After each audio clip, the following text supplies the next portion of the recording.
Step inside. Past the iron gates, past the heavy oak doors. This is no ordinary building. This is a 19th century asylum, where the line between treatment and torment was razor thin. Here, the air was thick with despair, and every scream, every silence, carried the weight of lives forgotten by the outside world. The asylum system was born out of hope, but by the late 1800s, hope had rotted into horror. Designed for just a few hundred patients, many institutions held thousands. Imagine stepping into a ward with rows of iron beds, crammed so tightly there was barely room to walk. The unlucky slept on floors, curled against cold stone walls, or huddled in hallways.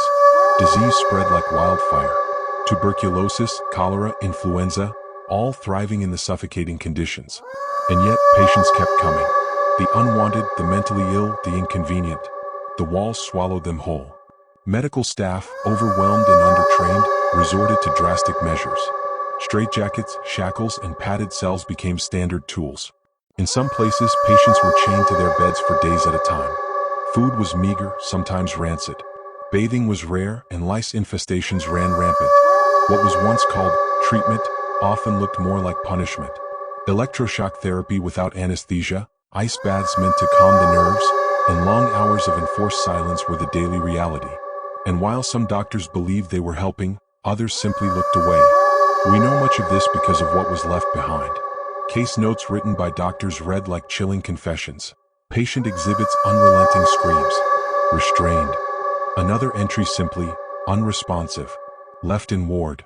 But the most haunting records came from smuggled diaries and letters. One patient described nights filled with endless shrieking echoing through the halls. Another wrote of the silence after sedation, where the absence of sound was somehow even worse. Families begged for news of their loved ones, but often, the letters never came. Picture a locked ward. The heavy clang of the door shutting behind you. Narrow hallways lined with barred windows. The peeling paint reveals layers of decades-old neglect. Rusted wheelchairs sit abandoned, their wheels squealing if moved. At night, the corridors were a symphony of sounds, muffled cries, the scrape of metal against stone, the whisper of footsteps belonging to no one. For patients inside, the days blurred together. Time lost meaning. Many never saw sunlight again. And those who did, often returned with blank stares, their will broken. Walking these halls was like stepping into a waking nightmare. The smells of mildew, sweat, and rot filled every breath. Cold drafts curled through cracked windows, chilling even the strongest spirits.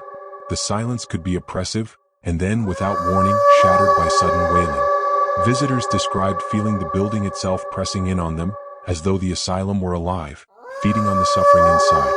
Many who worked there confessed years later that they felt haunted, not just by the patients but by the institution itself. Perhaps the most chilling truth of all is that the asylum turned people into ghosts long before they died. Their names were erased, their identities forgotten. They became case numbers, bed counts, or simply inmates. In many ways, the horror was not just the treatment, but the loss of humanity itself. And so, the asylum became more than a place. It became a legend, a stage for the darkest stories we still tell. Horror films may exaggerate the shadows, the screams, the flickering lights, but at their core lies a truth.